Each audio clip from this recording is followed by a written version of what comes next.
Guys, तो मैं Sophia personal tutor से आपके लिए केमिस्ट्री की एक और नई वीडियो के साथ में, और हम यहाँ पर पढ़ रहे हैं पैकिंग एफिशिएंसी के बारे में। तो पैकिंग एफिशिएंसी मैंने आपको किस तरह से कैलकुलेट की जाती है वो मैंने आपको ऑलरेडी बता दिया है। पैकिंग एफिशिएंसी के बारे में हमने ऑलरेडी पूरा एक डिस्कशन किया है। सबसे पहले मैं आपको पैकिंग एफिशिएंसी के बारे में फॉर्मूला बता देती हूँ। देखिए, नंबर ऑफ एटम्स, ठीक है, into volume occupied by one sphere, ठीक है, और total volume of unit cell.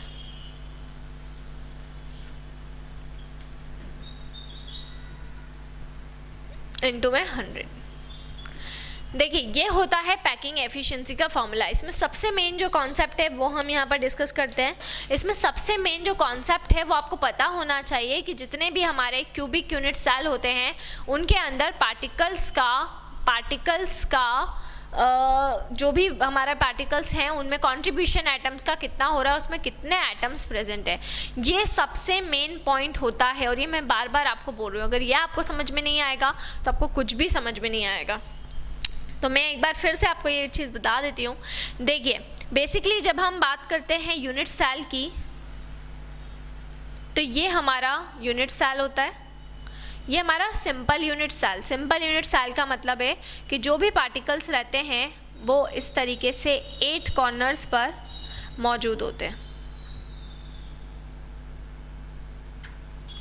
Correct है? तो 8 कॉर्नर्स पर 8 पार्टिकल्स क्या हैं, प्रेजेंट हैं, ठीक है। अब यहाँ पर नंबर ऑफ एटम्स, तो बच्चे गड़बड़ क्या करते हैं कि जब नंबर ऑफ एटम्स आता है तो बोले 1 2 3 4 5 6 7 8 एटम्स डाल दिए, विच इज़ रॉन्ग। उसमें 8 एटम्स नहीं हैं। उसमें कितने एटम्स हैं? उसमें 1/8, एक एटम नहीं है, वो 1/8 एटम है। क्योंकि एटम एक्चुअल में बनाया छोटा है, लेकिन एक्चुअल में एटम का साइज स्फीयर के जैसा होता है। अब जैसे ये यूनिट सेल है, मान लो, ठीक है, तो ये जैसे कि आपका क्यूबिक यूनिट सेल है। अब इसके ऊपर एक और क्यूबिक यूनिट सेल, इसके लेफ्ट साइड एक और क्यूबिक यूनिट सेल। बहुत सारे यूनिट सेल जब मिलते हैं तब आपका क्रिस्टलेटाइज बनता है ना। करेक्ट है ना, कि जब आप बहुत सारे यूनिट सेल को जब आप क्या करेंगे, एक दूसरे के साथ में रखेंगे, तो उस केस में फिर आपका क्या बनता है, क्यूबिक यूनिट सेल बनता है। यही होता है। तो अब यहाँ पर इस केस में क्या होगा, क्योंकि ये एक एटम केवल एक का नहीं है, ये एक एटम जितने इसके आसपास के यूनिट सेल हैं उन सभी का, और इसके आसपास कितने और यूनिट सेल, तो इसको कंटिन्यू करके इसके आसपास कितने 8 यूनिट सेल रहेंगे। तो ये जो एटम है, ये एटम क्या कर रहा है, ये एटम पूरे 8 के अंदर क्या हो रहा है, कंट्रीब्यूट हो रहा है। 1/8 कंट्रीब्यूट हो रहा है केवल इसमें, और बाकी 8 हिस्सों में वो कंट्रीब्यूट हो रहा है। इसलिए यहाँ पर अगर हम कैलकुलेशन करें तो जो एक एटम रहेगा, उस एक एटम का जो कंट्रीब्यूशन रहेगा वो 1/8 रहेगा। कितना रहेगा वो रहेगा 1/8। तो 1/8 कंट्रीब्यूशन रहेगा एक एटम का। टोटल 8 एटम है, तो टोटल ओवरऑल इसमें कंट्रीब्यूशन कितना हो गया, 1 हो गया। तो नंबर ऑफ एटम्स की जगह पे 1 आ जाएगा। और स्फीयर का वॉल्यूम आपको मालूम होना चाहिए, 4/3 क्या होता है, 4/3 पाई आर क्यूब, ये स्फीयर का वॉल्यूम होता है। तो यहाँ पर हो जाएगा 1 × 4/3 पाई आर क्यूब। करेक्ट है, 1 × 4/3 पाई आर क्यूब। नीचे हम रख देंगे total volume of unit cell. Unit cell का टोटल वॉल्यूम जो भी रहेगा, वो क्यूब का जो भी टोटल वॉल्यूम है वो हम नीचे रख देंगे, ठीक है। क्लियर? तो ये इस तरीके से आपको निकालना है। बॉडी सेंटर्ड पे आएंगे तो एक बॉडी पे आ गया। तो जब बॉडी सेंटर्ड पे आएंगे तो बॉडी सेंटर्ड क्यूबिक सेल के अंदर इस फॉर्मूले में जहां पर ये 8 तो है ही है, तो एक का कंट्रीब्यूशन तो है ही, लेकिन जब बॉडी के बीच में जो पार्टिकल प्रेजेंट है वो और कहीं डिस्ट्रीब्यूट हो रहा है क्या, वो और कहीं पर भी डिस्ट्रीब्यूट नहीं हो रहा है। उसका डिस्ट्रीब्यूशन और कहीं भी नहीं है, और उसका डिस्ट्रीब्यूशन और कहीं भी नहीं है। इसलिए यहाँ पर क्या होगा, क्योंकि उसका डिस्ट्रीब्यूशन और कहीं पर भी नहीं है, तो सीधे सीधे वो एक एटम का कंट्रीब्यूशन रहेगा। तो बॉडी सेंटर में टोटल एटम कितने हो गए 2, तो 2 × 4/3πr³ हो जाएगा। ठीक है, इसके बाद हम एंड सेंटर की बात करेंगे। तो सेंटर पे तो है ही 1/8 × 8 = 1, बट 2 एंड पॉइंट पर भी प्रेजेंट है। तो 2 जो हैं वो एंड पॉइंट पर भी क्या हैं, 2 जो हैं वो एंड पॉइंट पर भी प्रेजेंट हैं, और इस वजह से यहाँ पे भी जो इसका जो कंट्रीब्यूशन रहेगा एंड पॉइंट का, इसका हाफ रहेगा और इसका हाफ रहेगा, तो हाफ और हाफ, तो ओवरऑल कंट्रीब्यूशन हो गया 1, तो टोटल कंट्रीब्यूशन हो गया 2। एंड पॉइंट पे एंड पर है बिल्कुल, ठीक है। तो एंड के ऊपर जब मौजूद रहेगा तो उस केस में क्या होगा, उस केस में वो एक को ही देगा।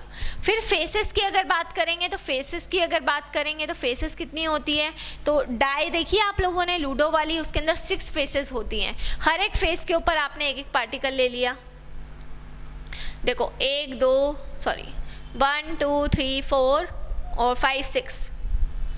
अब फेसेस पर जो है तो वो फेस क्या हो रही है, एक फेस कितने से अटैच हो रही है, एक फेस किसी दूसरी फेस से क्या हो रही है, अटैच हो रही है। तो जब एक फेस किसी दूसरी फेस से क्या होगी, अटैच होगी, तो उस केस में वहाँ पर क्या हो रहा है, जब एक फेस दूसरी फेस से यहाँ पर अटैच होगी तो एक दूसरे से शेयर हो रहा है, और उस केस में फिर वहाँ पे जो कंट्रीब्यूशन होगा वो कंट्रीब्यूशन कितने का हो जाएगा, वो कंट्रीब्यूशन हो जाएगा आपका, जब फेस से तो ओवरऑल एक फेस दूसरे से 1/2 का कंट्रीब्यूशन रहेगा। तो ओवरऑल कितनी फेसेस हैं, 6 फेसेस हैं। सो 6 फेसेस के केस में वहाँ पर कितना हो जाएगा, जब 6 फेसेस के केस में हम करेंगे तो कंट्रीब्यूशन हो जाएगा 3। क्लियर है। तो ये यहाँ पर आपका कंट्रीब्यूशन कंप्लीट हुआ। अब मैं आपको इसके सिग्निफिकेंस बता देती हूँ कि जो पैकिंग एफिशिएंसी होती है उसके सिग्निफिकेंस क्या क्या होते हैं, इम्पॉर्टेंस क्या क्या है। सबसे पहले importance, it defines structure of solid, इससे हमें क्या पता चलता है, सॉलिड का स्ट्रक्चर पता चलता है। तो it defines structures of solid. ठीक है, अगला हो जाएगा it specify different properties of solid, it specifies different properties of solid। ठीक है, it specify different properties of solid like the density, isotropy etc, है ना। तो सबसे पहले तो ये सॉलिड का स्ट्रक्चर बताता है, सेकेंड ये डिफरेंट प्रॉपर्टीज बताता है, सॉलिड की डेंसिटी बताता है, आइसोट्रॉपी बताता है, और ये एट्रीब्यूट्स को डिराइव करता है। Attributes of solid can be derived. तो ये 3 इसकी क्या हो जाएगी, इम्पॉर्टेंस हो जाएगी, जो आपको बहुत ही अच्छी तरीके से यहाँ पर क्या करना है, स्टडी करना है। तो ये 3 जो हैं ये इनकी प्रॉपर्टीज़ हो गई, और ये हमारा यहाँ पे पैकिंग एफिशिएंसी जो है वो हो जाता है कंप्लीट। इसके बाद में नेक्स्ट वीडियो में हम सॉलिड स्टेट के और कुछ दूसरे टॉपिक्स को स्टडी करेंगे। सो इसी तरह से जुड़े रहिए हमारे साथ में, वीडियोज़ को लाइक करते रहिए, चैनल को सब्सक्राइब करना ना भूलें। कोई भी डाउट कोई भी क्वेरी हो उसे आप कमेंट बॉक्स में डाल सकते हैं, और अगर आप हमसे ऑनलाइन होम क्लासेस पढ़ना चाहते हैं सो हम आपको ऑनलाइन होम क्लासेस की फैसिलिटी भी प्रोवाइड कर रहे हैं। हमसे ऑनलाइन होम क्लासेस पढ़ने के लिए डिस्क्रिप्शन में जाकर सारी डिटेल्स ले लें और हमसे कांटेक्ट करें। घर पर रहें, सुरक्षित रहें, बाहर ना निकलें, बहुत ज़रूरी हो तो ही बाहर निकलें। मैंने आपको क्लास 9th क्लास 10th का जो कंटेंट है वो ऑलरेडी पूरा करवा दिया है, तो वहाँ से आप क्लास 9th और क्लास 10th के 2 चैप्टर मैंने करवाए हैं, वो आप पढ़ सकते हैं। 11 12th का कंटेंट आपको ऑलरेडी अवेलेबल है, वो आप पढ़ सकते हैं। सॉलिड स्टेट हमारा रह गया था तो मैं वो उसको स्टार्टिंग से आपको पढ़ा रही हूँ। तो जो भी बच्चे वाली वीडियो देख रहे हैं वो अगर स्टार्टिंग से सॉलिड स्टेट को देखेंगे तो आपको ज़्यादा बेहतर तरीके से समझ में आ जाएगा। ठीक है, तो देखते रहिए, इसी तरह से जुड़े रहिए हमारे साथ में। Stay home, stay safe and study hard. और कोई भी डाउट कोई भी क्वेरी हो उसे आप कमेंट बॉक्स में डाल सकते हैं। Thank you so much.